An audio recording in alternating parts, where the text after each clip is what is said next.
께서 이 땅 가운데 오실 때에 그 예언은 그분이 오시기 3000년 전부터 예언이 시작이 되었습니다.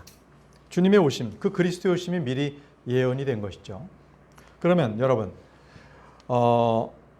어떻게 하면 이분이 예언된 그 그리스도신가, 이걸 어떻게 알겠습니까? 제가 고등학교 때 친구들하고 같이 얘기 나눴던 게 갑자기 누군가가 자기가 그리스도라고 한다면 그걸 믿겠는가 이거였거든요. 그럼 저 사람이 그리스도인가는 어떻게 우리가 알 수 있겠느냐 이겁니다. 그것은 예언의 성취를 봐야 되는 것이죠. 자, 예언이 성취가 되었느냐, 예언대로 그 사람이 정말 맞나, 이걸 보라는 것이죠. 자, 성경의 예언에는요 1817개가 있습니다. 그 중에서 이미 40%인 737개는 성취가 되었습니다. 주님께서 오심으로 말미암아 이게 성취가 된 거죠. 자, 이걸 보게 되면 전체 구절 이 3만 1000개 정도, 이 킹제임스 성경을 기준으로 했을 때 이 구절이 3만 1000개 정도인데 그 중에 8352개가 예언 구절입니다. 그러니까 성경은 예언의 책이다. 이렇게 보시면 틀림이 없습니다. 성경은 예언의 책이다. 계시록 22장 7절 말씀에 보라 내가 속히 오리니 이 예언의 말씀들을 지키는 자는 복이 있도다. 자, 이 책의 예언이라는 것은 계시록에 있는 것만이 아니라 전체 창세기부터 계시록에 있는 그 모든 예언의 말씀들을 지키는 자는 복이 있다고 했습니다. 예, 성경은 예언의 책입니다. 자, 그러면 이 예언이 얼마나 이루어지기가 어려운지를 한번 살펴보겠습니다. 이게 우연이 아니라는 거죠. 예수님의 그 삶에 있어서 구체적으로 드러난 예언이 152가지가 있습니다. 152가지. 이 중에 48가지는 아주 구체적이고 객관적으로 이미 500년에서 1000년 사이에 예언이 된 거예요. 예수님이 오신다는 것을. 그리고 이게 이 48가지는 구체적으로 사람들이 알 수가 있는 그런 예언이었습니다. 자, 그런데요, 이게 어느 정도의 그 확률로 본다면 10의 127승, 그러니까 10의 공이 127개가 있는 거예요. 그 중에 딱 한 번 일어날 수 있는 그러한 확률이라는 거예요. 이해되시죠? 10의 공이 127개, 그 중에서 딱 한 번. 이게 어느 정도냐면요, 사람이 벼락에 맞아 죽을 확률이 814만 분의 1입니다. 그럼 814만이라는 것은 10의 6승 정도뿐이 안 돼요. 그게 벼락 맞을 확률, 아주 희귀한 확률이잖아요. 그럼에도 불구하고 10의 127승이라는 것은 우연으로서는 발생하기 어려운 불가능한 숫자라는 거예요. 이게 10의 20승만 되더라도 확률을 보지 않습니다. 그럼 확률로 어떻게 할 수가 없다. 그럼 우연이 아니다. 이렇게 보거든요. 이거는 통계적으로 계산할 수 있는 그러한 예측치가 아니라는 겁니다. 이것은 분명히 하나님이 아니면 할 수 없는 그러한 영역이라고 보는 것입니다. 자, 그래서 예수님께서는 그냥 태어나신 것이 아니에요. 예언이 있었고 그 예언의 때가 있었기 때문에 예수님께서 태어나신 겁니다. 자, 그러면 그 예언이 어떤 것들이 있는지 한번 살펴보도록 하겠습니다. 그 예언을 한번 살펴보겠습니다. 먼저 민수기 24장 17에서 19절입니다. 이 민수기는요, 주님께서 오시기 전에 1450년경에 이미 기록되었습니다. 주님 오시기 전 1450년경에 기록되었는데 그때 뭐라고 기록됐냐면 야곱에게서 한 별이 나며 이스라엘에게서 한 홀이 난다는 거예요. 한 별, 한 홀은 다 왕을 얘기합니다. 왕을 지칭하고 있습니다. 바로 그리스도께서 이스라엘을 통해서 나타나신다라는 것을 이미 주님께서 오시기 전에 민수기서를 통해서 예언이 된 겁니다. 자, 창세기 17장 19절에도요. 바로 그리스도는 아브라함과 이삭과 야곱의 후손으로 나실 것을 예언하셨습니다. 내가 나의 언약을 나와 너와 내 뒤를 이을 내 씨의 사이에 대대로 세워 영존하는 언약을 삼고 너와 내 뒤를 이을 내 씨의 하나님이 되리라. 그러니까 나와 내 뒤를 이을 내 씨 사이에서 주님께서는 약속하신 거예요. 아브라함과 이삭과 야곱의 후손으로부터 그리스도가 오신다. 왕이 오신다라는 것을 이미 예언하신 겁니다. 그래서 이사야에서는 이렇게 예언했습니다.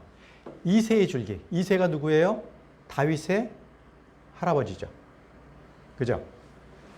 이새의 줄기에서 한 어린 가지가 나며, 막대기가 아닙니다. 이 막대기라고 되어 있는데 이것은 줄기는 줄기에서 막대기가 나올 수는 없잖아요. 로드는 어린 가지입니다. 이제 한국 사람이 번역하면 꼭 로드 그러면 막대기로만 하는데 이건 어린 가지입니다. 어린 가지. 자, 이새의 줄기에서 한 어린 가지가 나며 그의 뿌리에서 한 가지가 나서 자랄 것이요. 이렇게 됐습니다. 자, 이 이사야서는 주전 700년 전에 예언된 겁니다. 여기서도 이 그리스도께서 이렇게 다윗의 가문, 이새의 줄기는 다윗이거든요. 다윗의 가문에서 나실 것이라는 것을 말씀을 하셨습니다. 여기서 이 어린 가지라는 것은 유대인의 왕, 그리고 종으로서, 인자로서 하나님의 아들로서 온다는 것을 성경 곳곳에 이렇게 기록해 두시고 계십니다. 또 예언을 보겠습니다. 미가서 5장 2절에는요. 이렇게 예언되었습니다.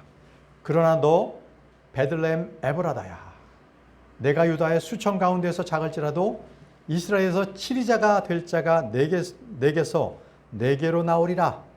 그의 나아감은 옛적부터 있었으며 영원부터 있었느니라. 영원적부터, 옛적부터 계신 분이 바로 베들레헴, 그것도 에브라다. 베들레헴 에브라다에서 날 것이다라고 이미 이 미가서는 히스기야 시대입니다. 히스기야, 바로 예수님 오시기 700년 전에 예언을 한 거예요. 이 말씀을. 베들레헴, 그곳에서 왕이 태어나실 것이다라는 거죠. 이사야 7장 14절에도요.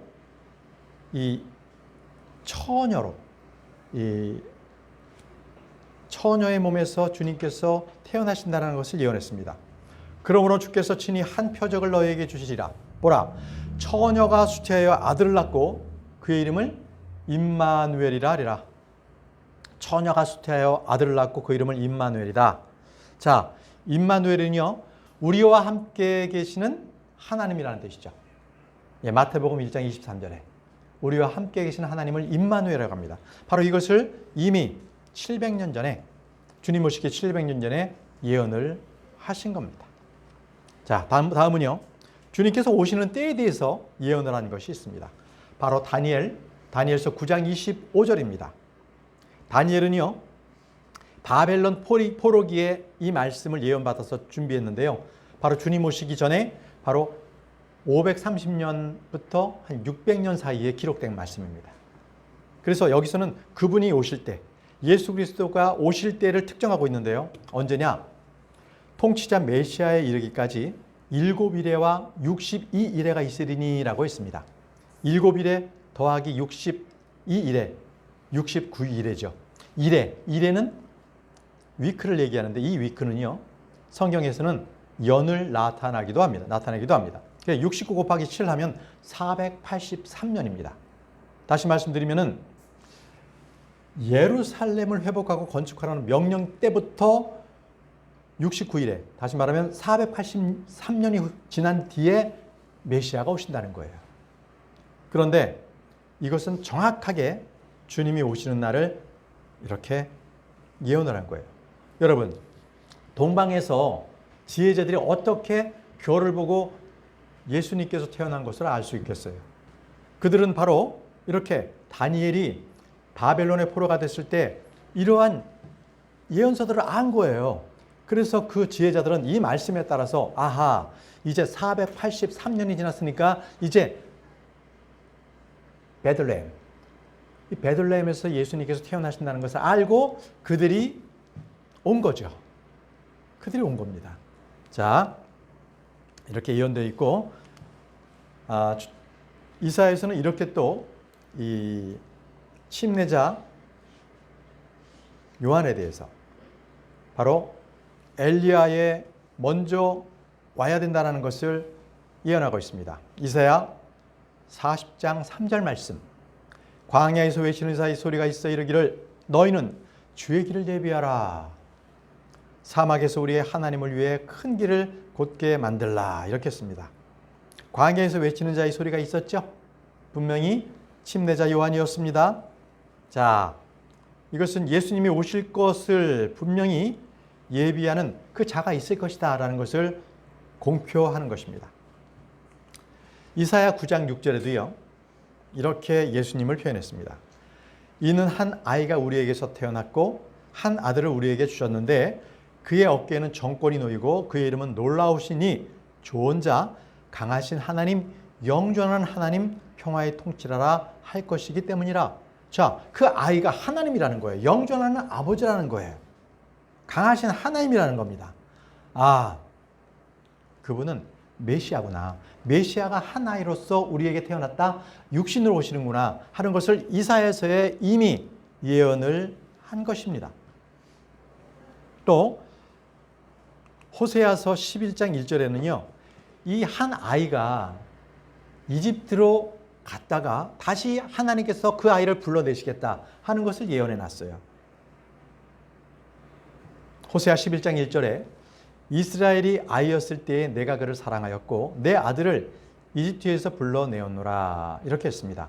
호세아서는 주님 오시기 720년 전에 예언된 것입니다. 그때 기록된 거예요.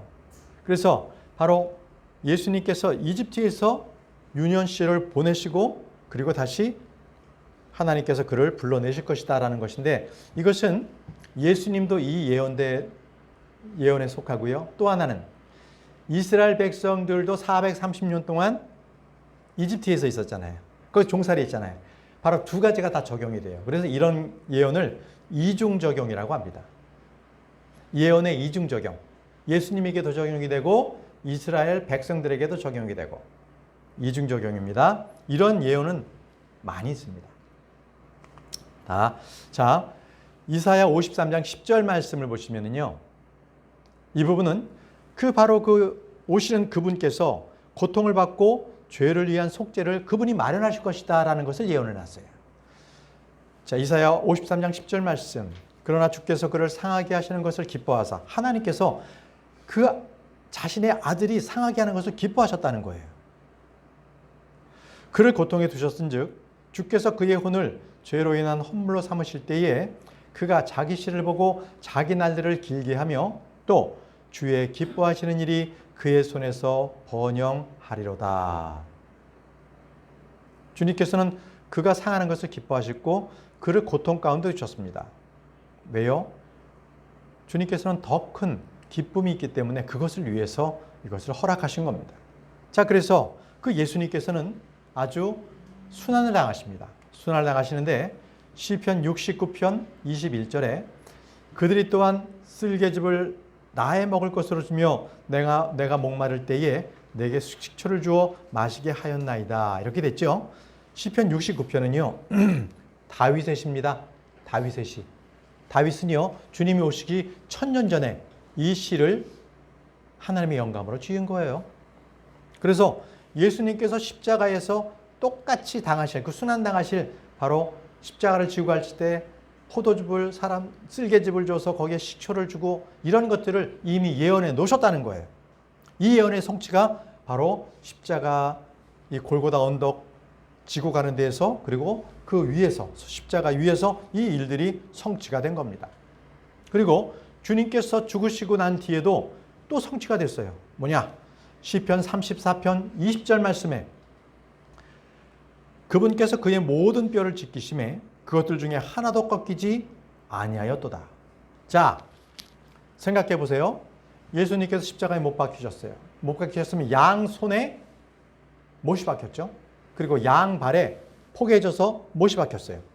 그런데 못이 박히면 당연히 뼈를 뚫고 지나가지 않나요? 그런데요. 아주 정확하게 사형수를 못 박을 때 이래 뼈를 박는 것이 아니라 뼈와 뼈 중간을 못을 박는 거예요.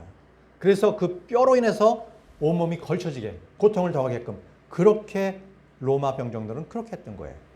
그래서 못으로 인해서 뼈도 상하지 않았고요. 예수님께서 죽으시고 로마 병정들이 예수님을 뼈를 꺾지 않았어요. 왜 보통은 십자가에 달리는 죄수들을 이 로마 군사 병정들은 이 다리를 칩니다. 뼈를 꺾어버려요. 그래서 십자가에 있을 때 그 다리에서 힘으로 버텨서 2, 3일 막 가면 이 병정들도 피곤하잖아요. 빨리 죽어야만 자기들도 쉴 수 있으니까. 그러니까 다리뼈를 쳐버립니다. 그러면 다리뼈가 부러지잖아요. 그러면 축 처져요. 축 처져서 결국은 가슴이 압착이 돼서 결국 호흡곤란으로 죽게 되는 거예요.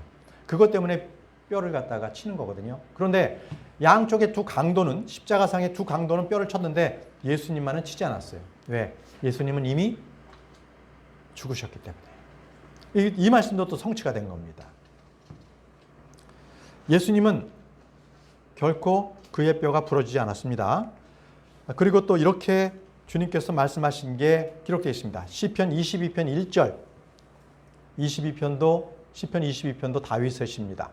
나의 하나님이여 나의 하나님이여 어찌하여 나를 버리셨나이까. 자, 이렇게 울부짖는 것이 시편 22편. 십자가에서 예수님께서 이렇게 울부짖는 것을 그대로 예언을 해 놓으셨어요. 그리고 18절에는 자기들끼리 내 옷을 나누고 내 겉옷을 놓고 제비를 뽑나이다. 예수님의 겉옷을 로마 병정들이 제비 뽑았습니다. 그것을 벌써 예수님 오시기 1000년 전에 미리 다윗이 하나님의 영감으로 예언해 놓은 겁니다. 이렇게 앞으로 오실 예수 그리스도의 그 순환 받으심을 미리 알고 기록해 놓으시는 것이죠. 하나님께서 하신 겁니다. 자, 시편 16편 10절 말씀입니다. 다윗의 시인데요. 또 그분께서는 죽은 자들로부터 다시 살아날 것을 이미 예언해 놨습니다. 자, 시편 16편 10절입니다. 이는 주께서 내 혼을 지옥에 남겨두지 아니하시고 주의 거룩한 자가 썩음을 보지 아니하게 하실 것이기 때문이다. 이렇게 했습니다. 예, 우리 주님은 그분의 혼이 지옥에 남겨두지 않습니다. 그리고 썩음을 보지 않고 바로 주님께서는 바로 부활을 하셨습니다. 3일 밤, 3일 낮 이렇게 거치시면서 부활하셨죠. 자, 다음은 스가랴서에서 나와 있는 예수님에 대한 증언. 이스카리옷 유다가 은 30개에 팔아버리죠. 자, 그 말씀입니다. 스가랴 11장 12절. 내가 그들에게 이르되 너희가 좋게 여기거든 내 값을 내게 주고 그렇지 아니하거든 그만두라 하매 이에 그들이 은 30개를 달아 내 값으로 삼으니라. 이렇게 되어 있습니다. 그들이 은 30개를 달아서 내 값으로 삼으니라. 자, 이 스가랴서는요, 바벨론 포로 1차 귀환 시기, 바로 주님 오시기 520년경에 예언된 겁니다. 이거 이외에도 엄청난 많은 기록들이 있는데 다 살펴볼 수가 없습니다. 이제부터는요, 그러면 예수님께서 그 생애 동안에 이루신 그 예언, 그 몇 가지만을 한번 성취된 것을 한번 살펴보겠습니다. 자, 예수님이 오셨는데 예언된 말씀이 어떻게 성취되었는지, 자, 그 부분만을 몇 가지만 지금 살펴보도록 하겠습니다. 자,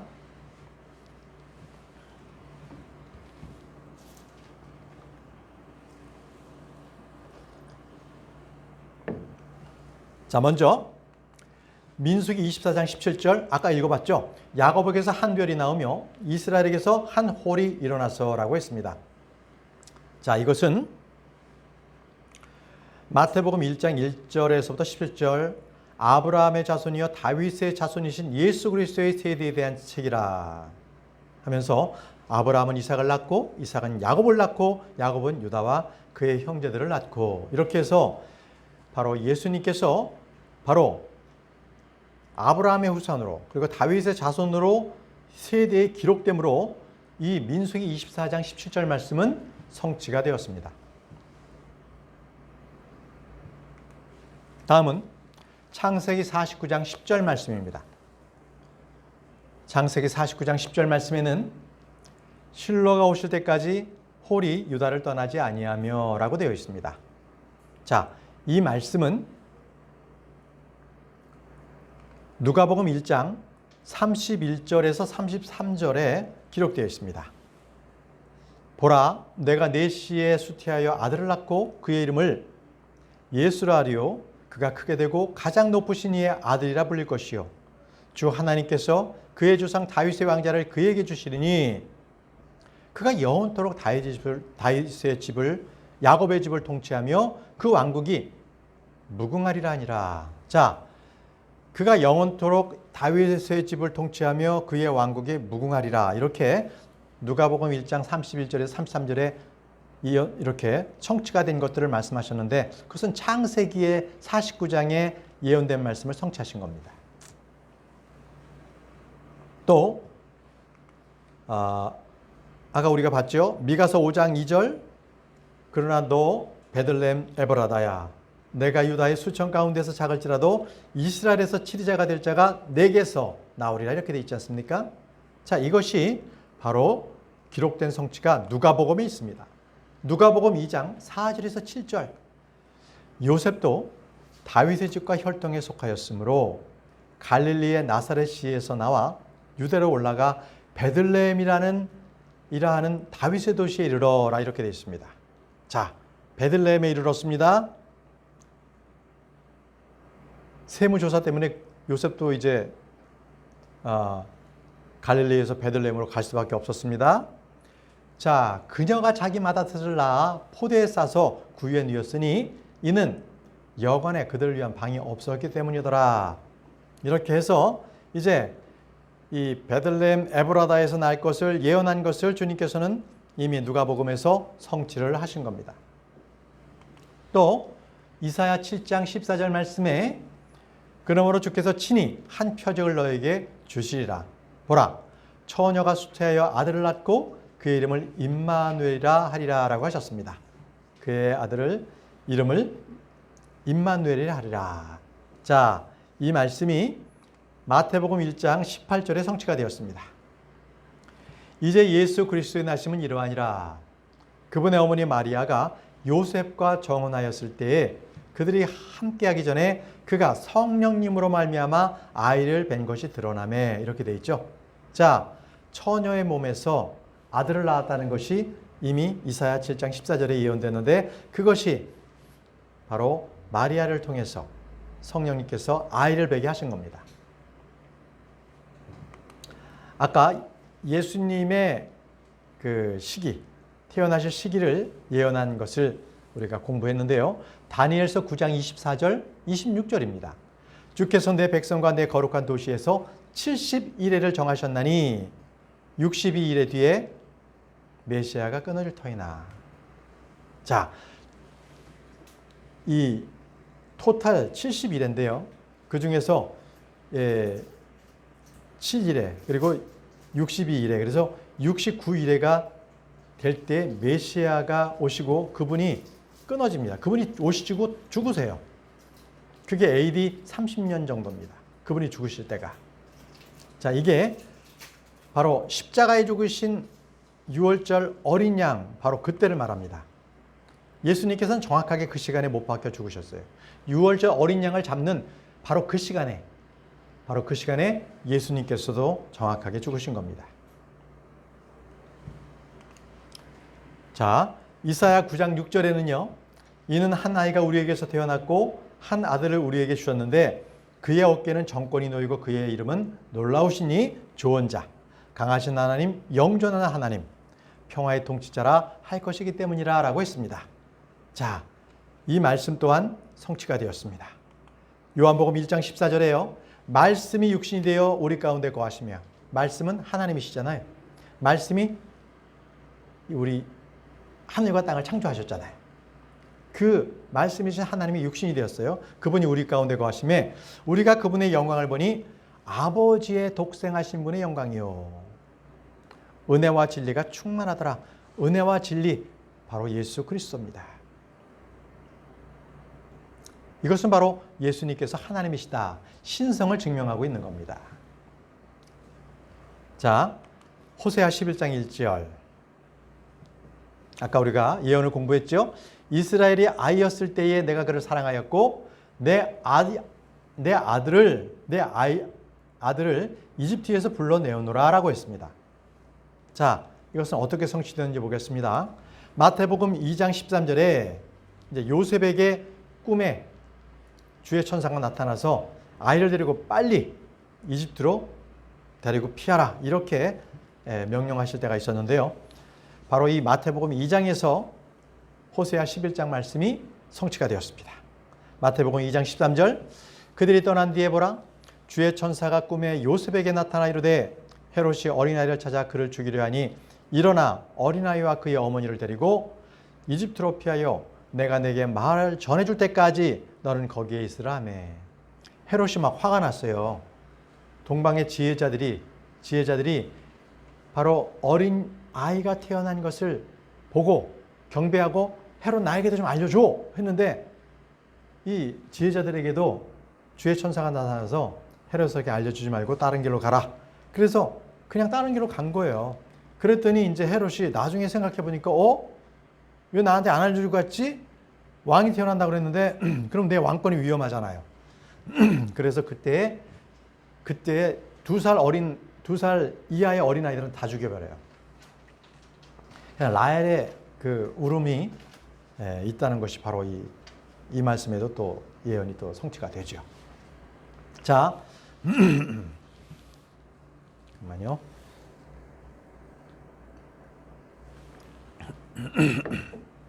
요즘 날씨가 많이 좀 건조해진 것 같습니다.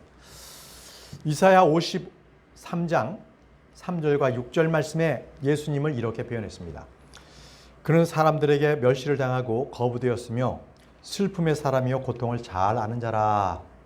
우리 모두의 불법을 그에게 담당시키셨도다라고 했습니다. 자, 이것은 우리를 위한 예수 그리스도께서 대신 죄를 속죄하시는 모습, 고난당하시는 모습이 예언되고 있는 것입니다. 이 말씀은 마태복음 26장 그리고 27장의 이 말씀들이 모두 성취가 되었습니다.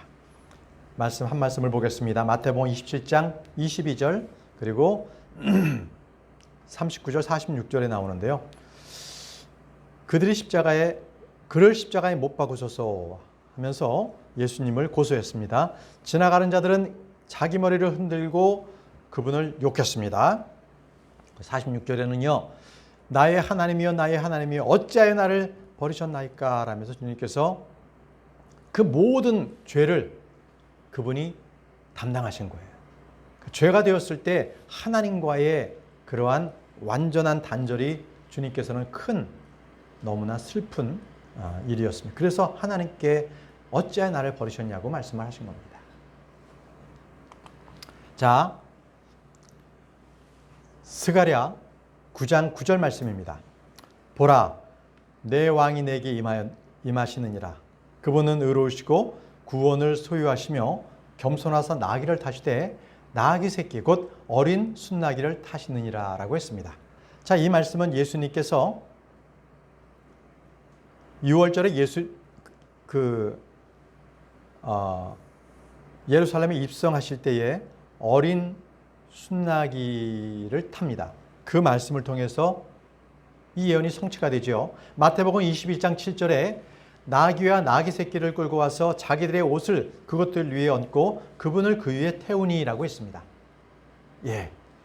자, 나귀 새끼에 바로 예수님을 태우는 그 모습을 지금 기록해 놓고 있습니다. 자, 이제 십자가상에서요. 주님께서는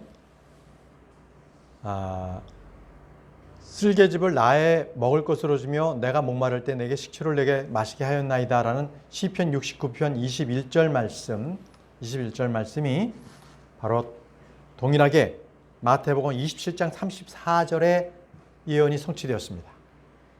그들이 쓸개를 섞은 속초를 그분께 주어 마시게 하였더니 그분께서 그것을 맛보시고 마시려 하지 아니하시더라. 주님께서는 그 고통을 있는 그대로 감당하기를 원하시지 지금처럼 이 식초나 쓸개 타서 마취제 같이 고통을 덜할 수 있는 이런 것에 주님께서는 그것에 의존하지 아니하신 겁니다. 있는 것 그대로를 다 감당하신 거죠.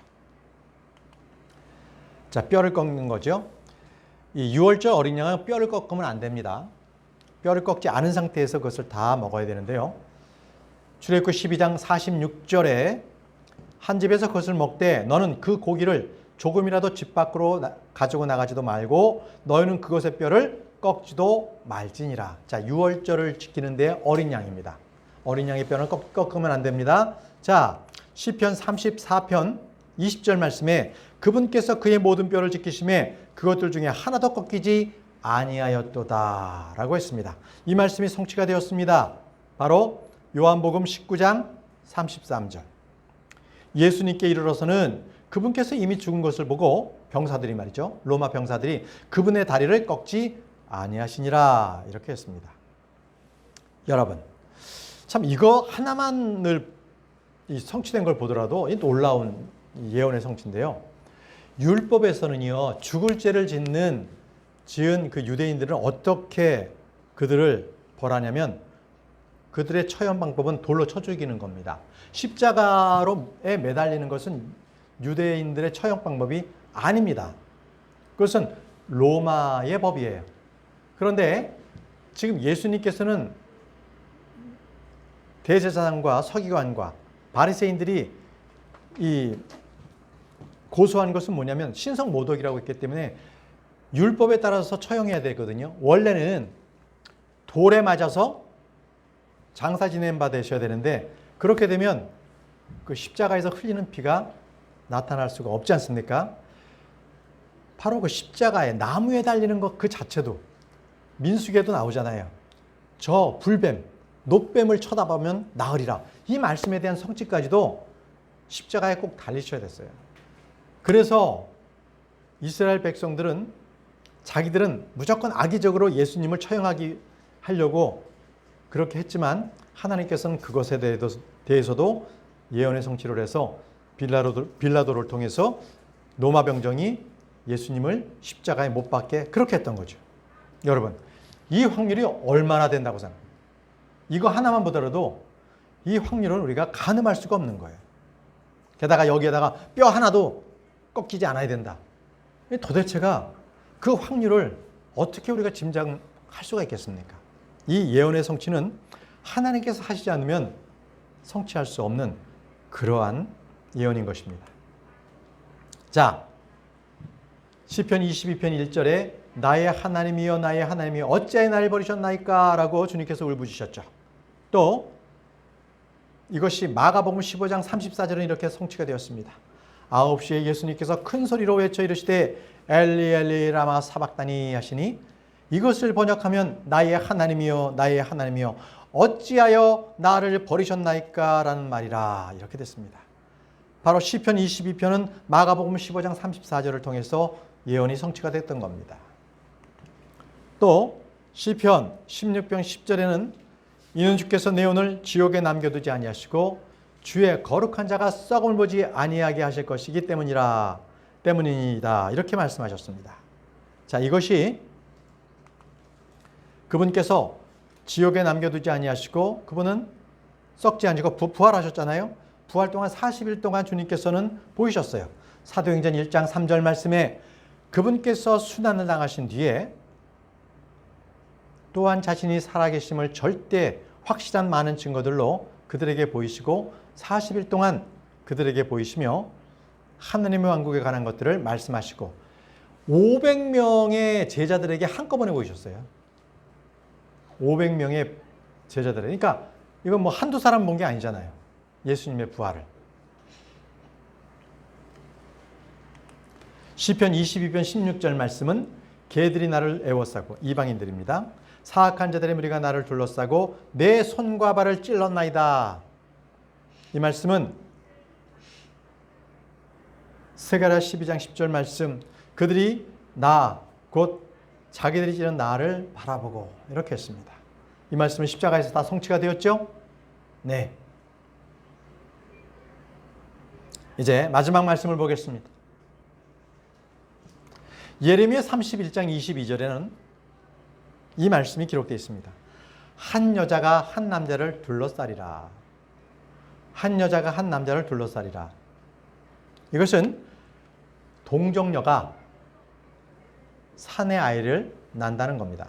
한 여자가 한 남자를 둘러싼다는 것은 여자의 몸으로서 사내 아이를 낳는다는 겁니다.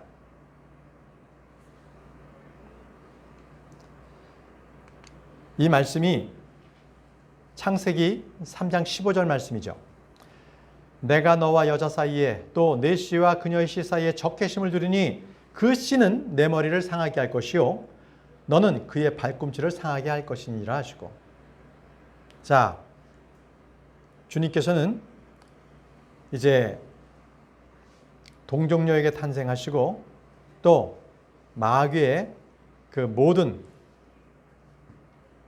그 죄와 또 사망의 원수를 이기셨습니다. 그래서 그의 머리를 상하게 하셨습니다. 동정녀에게 탄생했다는 것을 로마 캐톨릭에서는 이 마리아는 계속 동정녀다. 그래서 지금도 동정녀 마리아라고 하는데 그것은 잘못된 겁니다. 동정녀라는 하는 것은 바로 처녀였을 때 그때만을 얘기합니다. 예수님을 낳고 난 이후에 마리아는요, 그 이후에도 예수님의 남동생 넷을 낳습니다. 야고보와 요새와 유다와 시몬, 그리고 여동생들도 낳았다고 기록되어 있는데 마가복음 6장 3절에 그렇게 예수님의 동생들에 대해서 기록해 놓고 있습니다. 그러면 마리아는 더 이상 동정녀가 아니죠. 예수님만 낳을 때만 처녀의 몸으로 낳았기 때문에 그때만 처녀였습니다. 그래서 마리아는 동정녀가 아니다. 이렇게 알고 계시면 되겠습니다. 자, 오늘은 성경을 통해서 예수 그리스도의 나타나심을 예언한 것, 그리고 예언의 성취를 몇 가지 구절을 통해서 우리가 확인을 해봤습니다. 예수님은 그냥 아무 때나 오시는 것이 아니라 그때가 성취가 되었을 때 주님께서 오셨고요. 앞으로도 주님께서는 다시 오시는 것은 바로 이방인의 때가 충만할 때 주님께서는 다시 오십니다. 자, 오늘 아침에도 또 중동에서 전쟁이 일어났다는 것을 소식을 들었습니다. 자, 주님께서는 이 전쟁의 소문이 계속적으로 나고 기근이 있고 세상이 혼란할 때 주님께서는 곧 오십니다. 우리는 주님이 오시는 날을 기대하고 그 복된 소망으로 살아가시기 바랍니다. 기도하고 마치겠습니다.